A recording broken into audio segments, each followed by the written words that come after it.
Good morning students. मैं बाबूराव सम्मान teacher training centre से आज मैं DEd. SC. ID. Semester 4th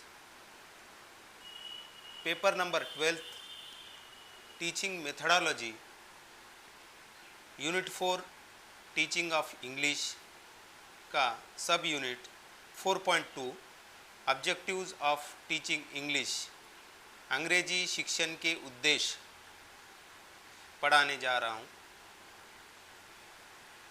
परिचय। अंग्रेजी भाषा हिंद यूरोपीय भाषा परिवार में आती है।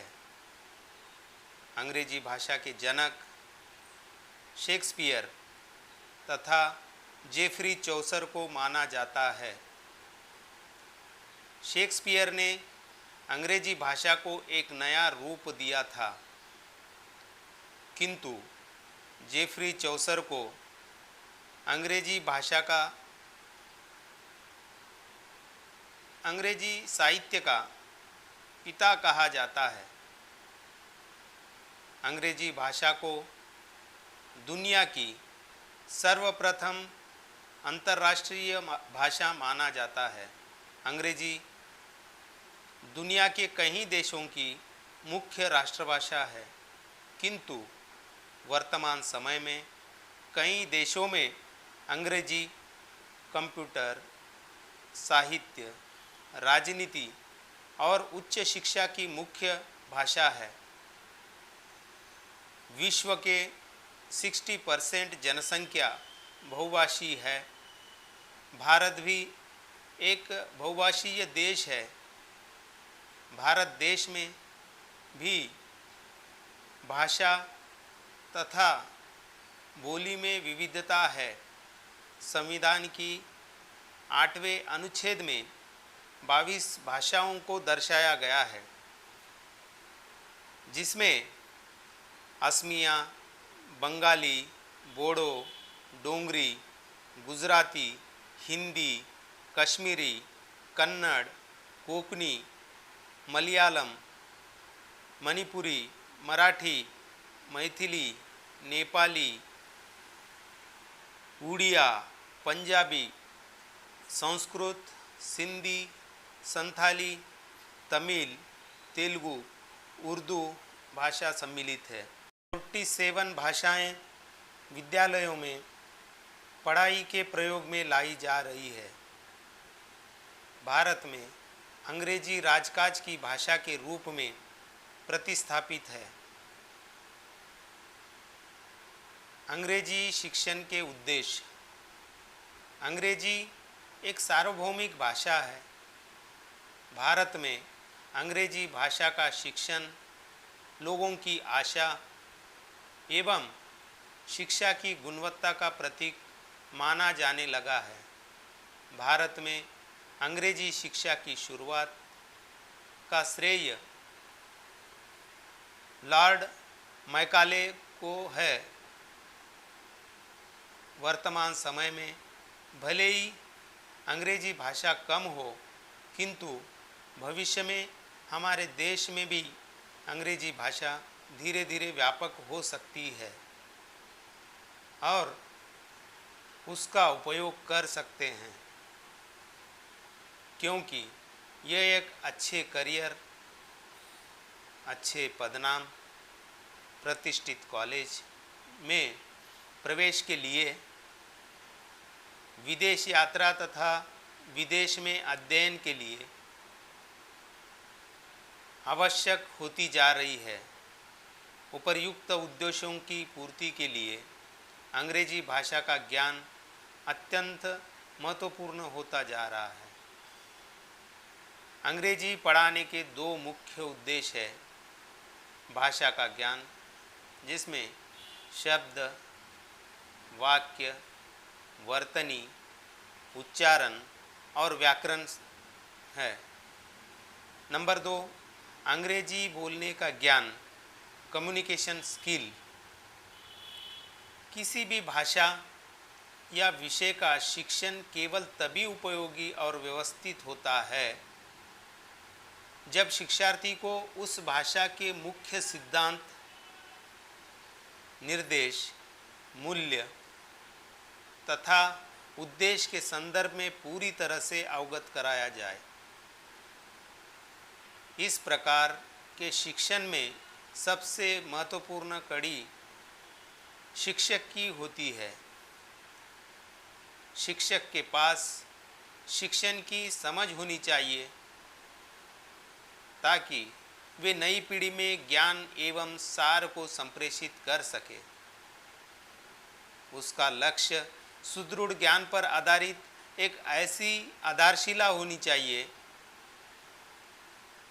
जो भविष्य में शिक्षार्थी के व्यक्तित्व निर्माण में कारगर साबित हो तथा शिक्षार्थी अपने आप को समाज में उपयोगी सदस्य के रूप में विकसित कर सके। ग्रामीण क्षेत्र में अंग्रेजी भाषा के शिक्षण में बहुत कठिनाइयों का सामना करना पड़ता है।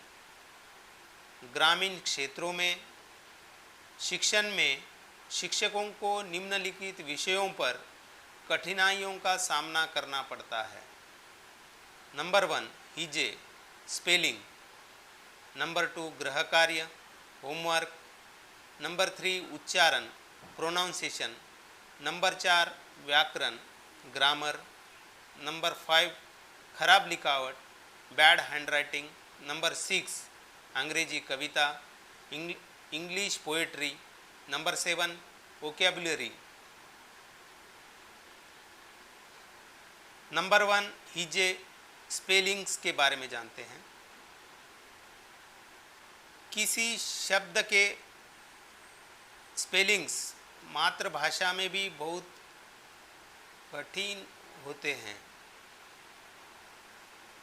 भाषा शिक्षण में प्राइमरी स्तर पर छात्र शब्दों को पढ़ नहीं पाते।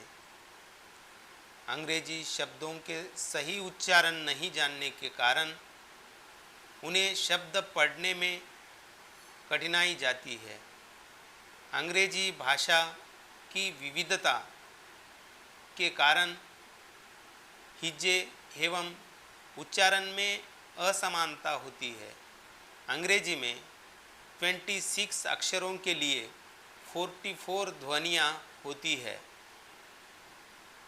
शब्द के प्रयोग के आधार पर ध्वनियों का निर्धारण किया जाता है।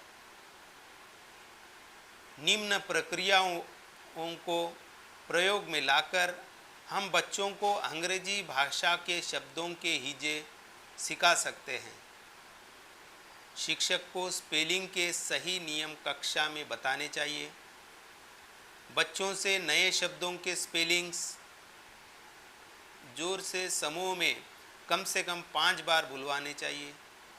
सही शब्द उच्चारित करने में शिक्षक को सहायता करनी चाहिए।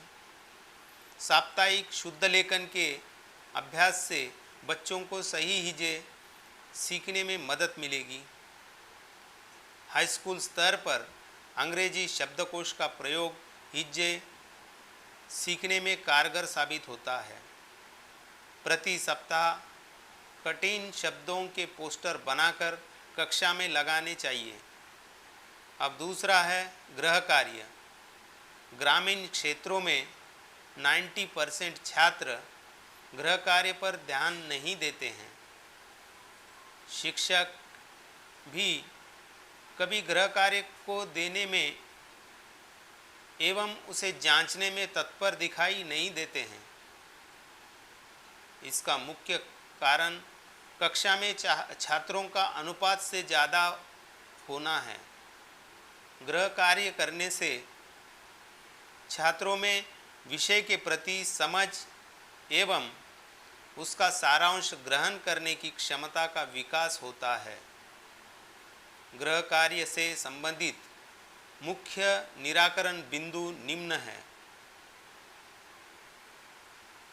छात्र अगर गृह कार्य करके नहीं लाता है तो उसके बहाने को स्वीकार करिए।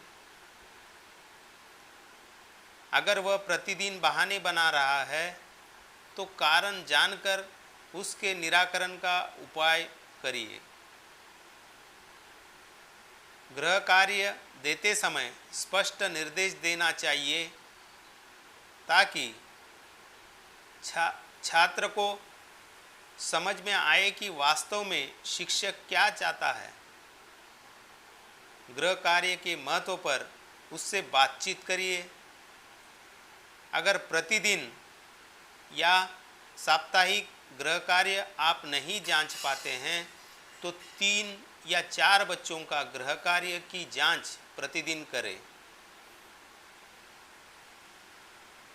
जो नियमित गृह कार्य करके लाते हो ऐसे बच्चों की सार्वजनिक रूप से कक्षा में प्रशंसित करिए। उच्चारण में सुधार। छात्र बोलने से पहले सुनता है। शिक्षा का नियम है कि दृष्टिकोण एवं सुनना पहले होता है, उसके बाद में बोलना या उत्पादन करना होता है। उच्चारण सुधारने के लिए शिक्षकों को कक्षा में सजग रहने की आवश्यकता होती है, नहीं तो छात्र गलत उच्चारण सीखकर भविष्य में अत्यंत समस्या मूलक बन जाते हैं। शिक्षक को छात्रों के सामने हमेशा अंग्रेजी के शब्दों का सही उच्चारण करना चाहिए, क्योंकि छात्र शिक्षक का ही अनुसरण करता है। इसके लिए शिक्षक को नए शब्दों का प्रयोग करने से पहले उनके उच्चारण जांच लेना चाहिए। शिक्षक को स्वर, व्यंजन एवं स्टेट्स के आधार पर नए शब्दों पर विशेष ध्यान देना चाहिए एवं पाठ से पहले उनके अभ्यास कर लेना चाहिए। शिक्षक को वाक्य बोलने का अभ्यास, सही टोन, वाक्य का तनाव एवं बोलने की गति को ध्यान में रखकर करना चाहिए। शिक्षक को तेज गति पठन, लाउड रीडिंग, व्याकरण, सूत्र, ग्रामेटिकल स्ट्रक्चर एवं शब्दकोश, वोकैबुलरी पढ़ाते समय शुद्ध उच्चारण आवश्यक रूप से छात्रों के सामने रखने चाहिए। शिक्षक को लुप्त अक्षर यानी कि साइलेंट लेटर्स लिखते समय उनको चिन्हित कर अच्छी तरह से समझाना चाहिए। इससे स्पेलिंग्स एवं उच्चारण सीखने में आसानी होगी। शिक्षक को ऐसे शब्दों पर ज़्यादा ध्यान देना चाहिए जो समस्यात्मक उच्चारण रखते हैं। शब्दों के समूह बनाकर छात्रों के समक्ष प्रदर्शन करना चाहिए। एक से उच्चारण वाले शब्दों के समूह, एक सी स्पेलिंग लेकिन अलग उच्चारण वाले शब्दों का समूह। अंग्रेजी व्याकरण, ग्रामर पढ़ने में आने वाली कठिनाइयाँ। अंग्रेजी व्याकरण को संदर्भ रहित पढ़ने से मात्र संदर्भ रहित पढ़ने से छात्र के मन पर भर पड़ता है। अतः अंग्रेजी व्याकरण पढ़ाने का सबसे उचित तरीका कहानी के द्वारा ही माना गया है। कक्षा में ग्रामर पढ़ाते समय निम्न विधियां अपनानी चाहिए। सबसे पहले तो अंग्रेजी ग्रामर को संदर्भ रहित पढ़ने से छात्र के मन पर भर पड़ता है। अतः अंग्रेजी व्याकरण पढ़ाने का सबसे उचित तरीका कहानी के द्वारा ही माना गया है। अब आगे देखते हैं। प्रारंभिक स्तर पर ग्रामर के नियम स्पष्ट रूप से समझाने चाहिए। छात्र अगर अंग्रेजी व्याकरण के नियमों से परिचित नहीं है तो उन्हें अंग्रेजी व्याकरण ग्रामर नहीं बतानी चाहिए। कक्षा में क्लोज एक्सरसाइजेस देना चाहिए ताकि छात्रों में सहभागिता की भावना बनी रहे। विद्यार्थियों से व्यक्तिगत प्रश्नों का अभ्यास करना चाहिए ताकि उनमें त्वरित उत्तर देने की क्षमता का विकास हो सके। वाक्यों के विन्यास समझाने के लिए मातृभाषा का उदाहरण देना चाहिए। दोनों भाषाओं के समांतर वाक्य देने से छात्र को जल्दी समझ में आ सकेगा।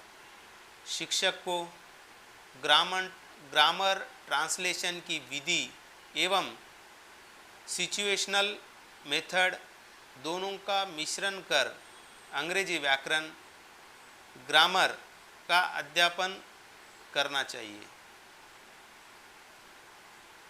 खराब लिखावट। शिक्षक के लिए सबसे ज़्यादा समस्या छात्रों की खराब लिखावट से होती है। कुछ बातों को व्यवहार में लाने पर छात्रों की लिखावट में सुधार करवाया जा सकता है।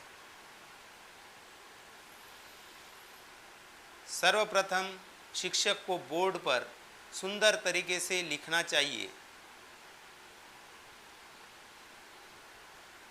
ताकि छात्र के मन में अच्छी एवं सुंदर लिखावट लिखने की इच्छा जागृत हो। कुछ छात्र पेन को सही ढंग से नहीं पकड़ते हैं।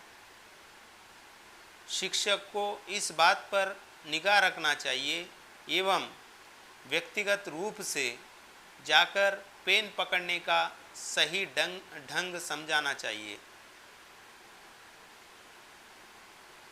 छात्रों को अक्षरों के आकार से अच्छे तरीके से परिचित कराना चाहिए क्योंकि कुछ बच्चों को अक्षरों के आकार समझने में कठिनाइयाँ होती है, जैसे small b d, u n, m w, q p। इन अक्षरों का निरंतर लिखवाने का अभ्यास कक्षा में करवाना चाहिए। अच्छी एवं सुंदर लिखावट के नियम समझाना चाहिए। नंबर 1, वाक्य की शुरुआत कैपिटल लेटर से होनी चाहिए। नंबर 2, वाक्य के अंत में पूर्ण विराम होना चाहिए। नंबर 3, वाक्य में 2 शब्दों के बीच में नियमित अंतराल होना चाहिए। नंबर 4, प्रश्नवाचक एवं विस्मयादि बोधक वाक्यों में अंत में संबंधित चिन्ह का प्रयोग किया जाना चाहिए। नंबर 5, छात्रों के लिखते समय हाथों की गति एवं स्थिति पर ध्यान देना चाहिए। आगे देखते हैं अंग्रेजी कविता पोएट्री का अध्यापन। भारतीय ग्रामीण परिवेश में अंग्रेजी कविता का अध्यापन बहुत कठिन कार्य है। जब अंग्रेजी की कक्षा में शिक्षक कविता पढ़ाता है तो अधिकांश छात्र उबाऊ वातावरण के कारण कविता पढ़ने के इच्छुक नहीं रहते हैं एवं कक्षा का वातावरण बोझिल रहता है। अंग्रेजी कविता पोएट्री पढ़ाने के लिए शिक्षक को छात्रों को कविता से जोड़ना पड़ता है। कविता के शब्दों को छात्रों के भावों से जोड़ने पर पोएट्री पढ़ने में बच्चों को आनंद आने लगता है। शिक्षक को अंग्रेजी कविता पढ़ाते समय निम्न विधियां अपनाना चाहिए। छात्रों के सामने कविता का मधुर स्वर में पाठ करें। एवं छात्रों से कहे कि वे आंख बंद करके आपकी आवाज़ का उतार चढ़ाव सुने। छात्रों से पूछे कि इस कविता के भाव कैसे हैं, दुख भरे, आनंद देने वाले या आध्यात्मिक या अन्य कोई और भाव। कविता के भावों के बारे में छात्रों से बातचीत करें। जो शब्द इन भावों को प्रदर्शित करते हो उन शब्दों की व्याख्या भी समझाएं।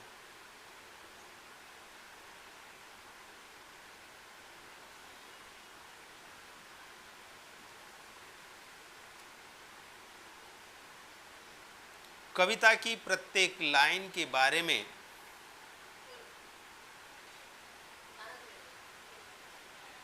छात्रों से बात करें।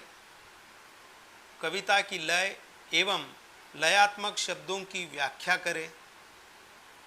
पूरी कविता समझाने के बाद कविता के भावों के बारे में छात्रों से बातचीत करें। जो शब्द उन भावों को प्रदर्शित करते हो उन शब्दों की व्याख्या भी समझाएं।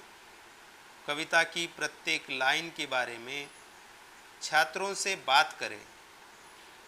कविता की लय एवं लयात्मक शब्दों की व्याख्या करें। पूरी कविता समझने के बाद छात्रों से एक बार कविता का स्वस्वर पाठ करवाएं एवं उनसे पूछे कि उनके पहले के भावों में कोई परिवर्तन आया है क्या। कक्षा में छात्रों से कविता के बारे में उनके विचार जानें एवं उनके स्वयं के शब्दों में कविता के भाव को ब्लैक बोर्ड पर लिखवाएं। आगे देखते हैं शब्दकोश, वोकैब्युलरी। किसी भाषा में निपुणता के लिए उस भाषा के शब्दकोश का ज्ञान होना अत्यंत आवश्यक है। ग्रामीण क्षेत्र के छात्रों में अंग्रेजी के शब्दकोश का अभाव रहता है। अतः शिक्षक को प्राथमिकता के साथ कक्षा में छात्रों के शब्दकोश को विस्तृत करने के लिए निम्न विधियों का प्रयोग करना चाहिए। शिक्षक नए शब्दों को प्रसंग सहित समझाएं। पाठ में से नए शब्दों को ब्लैक बोर्ड पर अंकित करें। उन शब्दों को चित्र या संकेत के द्वारा प्रदर्शित करें। शब्दकोश का अभ्यास ब्रेन स्टॉर्मिंग विधि से कराएं। जोड़ी बनाना, खाली स्थान, match of column, choose the odd one आदि विधियों से अभ्यास कराएं।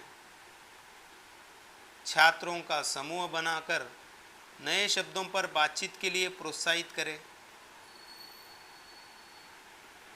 नए शब्दों को सिखाने के लिए माइंड गेम, वीगो, पहेली एवं अन्य खेलों का प्रयोग करें। अंग्रेजी भाषा के शिक्षण में शिक्षक को विभिन्न तकनीकों का प्रयोग करके पढ़ाना चाहिए। अंग्रेजी भाषा के शिक्षण में शिक्षक को विभिन्न तकनीकों का प्रयोग करके पढ़ाना चाहिए। नंबर 1, अंग्रेजी को रोचक बनाकर पढ़ाना। नंबर 2, अंग्रेजी की पृष्ठभूमि पर चर्चा करना। नंबर 3, कठिन शब्द, वाक्यांश एवं विचार व्यवस्थित ढंग से प्रस्तुत करना। नंबर 4, शिक्षार्थी के सस्वर पठन करवाना। शिक्षार्थी से सस्वर पठन करवाना। नंबर 5, शिक्षण के समय शिक्षार्थी को प्रोत्साहित करना। ताकि शिक्षार्थी में अंग्रेजी भाषा के प्रति उदासीनता न हो। शिक्षण के समय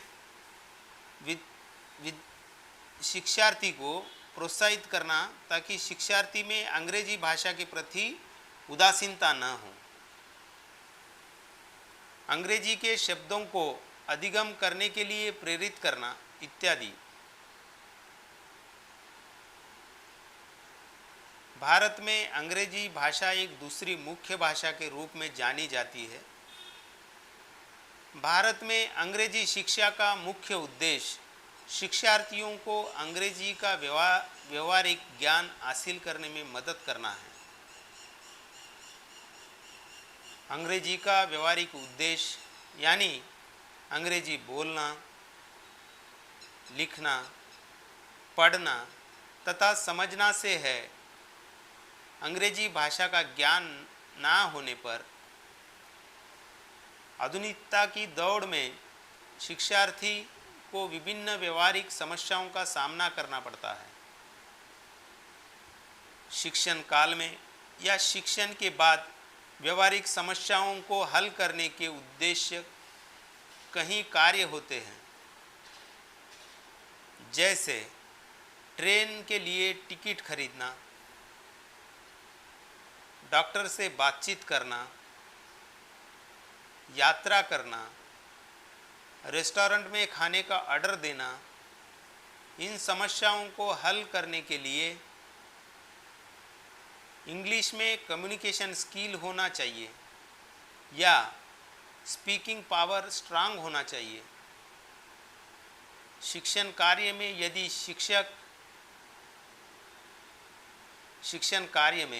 यदि शिक्षक की अंग्रेजी भाषा पर पकड़ मजबूत नहीं होती है तो शिक्षार्थी का उत्साह भी कम होने लगता है।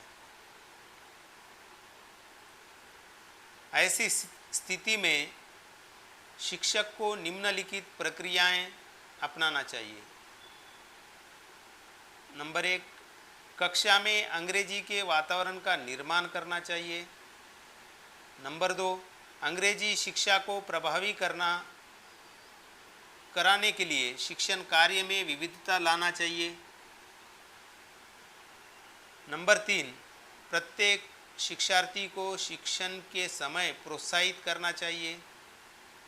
नंबर 4, अंग्रेजी शिक्षण में छोटी छोटी त्रुटियों को निकालने के बजाय शिक्षक शिक्षार्थी को बोलने तथा लिखने के लिए प्रेरित करे। नंबर 5, कक्षा में शिक्षक विद्यार्थी को अंग्रेजी बोलने तथा बातचीत करने के लिए प्रोत्साहित करे। नंबर 6, शिक्षक को विद्यार्थियों के सामने अंग्रेजी शब्दों का सही उच्चारण करना चाहिए। इस प्रकार अंग्रेजी शिक्षण के उद्देश्य के संदर्भ में निम्नलिखित घटक भी जोड़े जा सकते हैं। नंबर 1, अंग्रेजी का ज्ञान प्राप्त करना। नंबर 2, अंग्रेजी बोलने और लिखने की कमजोरी का निदान करना। नंबर 3, भाषाई घटकों की तुलना और व्याख्या करना। नंबर 4, अंग्रेजी भाषा के तत्वों को वर्गीकृत करना। नंबर 5, गद्य, पद्य, कहानी और नाटक के अर्थ को समझाना। इस प्रकार अंग्रेजी के उचित शिक्षण के लिए अंग्रेजी के शिक्षक को अंग्रेजी भाषा और शिक्षण का ज्ञान और उद्देश्य की जानकारी होनी चाहिए, क्योंकि अंग्रेजी के शिक्षक को अंग्रेजी पढ़ना, लिखना तथा बोलना आवश्यक होता है, तभी शिक्षण प्रभावी हो सकता है और अंग्रेजी के शिक्षण के उद्देश्य की पूर्ति हो सकती है। विशेष शिक्षा के क्षेत्र में भी बढ़ते अंग्रेजी के प्रभाव को देखते हुए विशेष बच्चों को अंग्रेजी का प्राथमिक ज्ञान देना चाहिए। अंग्रेजी का प्राथमिक ज्ञान बच्चों को सामाजिक श्रृंखला से जोड़ता है। विशेष बच्चों अथवा अक्षम बच्चों को ABCD का ज्ञान कराने के पश्चात छोटे छोटे शब्द जैसे cat, dog, bat, ball, rat इत्यादि इन शब्दों का शिक्षण कराकर अंग्रेजी के मूल शब्दों से परिचित कराने का प्रयास करना चाहिए। अंग्रेजी भाषा के शिक्षण के लिए विशेष शिक्षक को भी अंग्रेजी के प्राथमिक तथा मूल शब्दों का ज्ञान होना आवश्यक है। इस प्रकार सामान्य तथा विशेष दोनों शिक्षकों को अंग्रेजी भाषा का ज्ञान होना आवश्यक है, क्योंकि तभी अंग्रेजी शिक्षण के उद्देश्य की पूर्ति हो सकता है। निष्कर्षतः अंग्रेजी शिक्षण का मुख्य उद्देश्य शिक्षार्थियों को अंग्रेजी भाषा में कुशल करना है, ताकि वे भविष्य में इस व्यावहारिक तथा व्यापक भाषा का उपयोग करके अपने संचार के माध्यम को सशक्त बना सके, क्योंकि वर्तमान समय में दुनिया भर में अंग्रेजी भाषा सबसे व्यापक रूप से बोली जाने वाली भाषा है और भविष्य में भी अच्छे करियर तथा प्रभावी संवाद या संचार के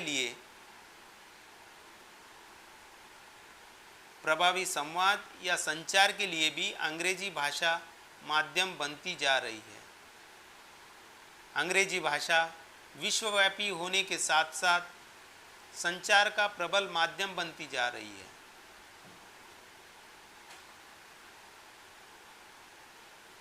आज का टॉपिक यहीं पर समाप्त होता है। आज के टॉपिक के आधार पर मैं आपको असाइनमेंट के तौर पे 2 प्रश्न दे रहा हूँ। उन प्रश्नों के उत्तर लिखकर आप अपने व्हाट्सएप ग्रुप में सेंड कर दीजिएगा। असाइनमेंट का प्रश्न नंबर 1 है, अंग्रेजी भाषा के शिक्षण में शिक्षक को किन किन कठिनाइयों और तकनीकों का प्रयोग करना पड़ता है, वर्णन कीजिए। प्रश्न नंबर 2 है, अंग्रेजी शिक्षण के उद्देश्य की पूर्ति के लिए शिक्षण प्रक्रिया की भूमिका पर प्रकाश डालिए। आज का टॉपिक यहीं पर समाप्त होता है। धन्यवाद।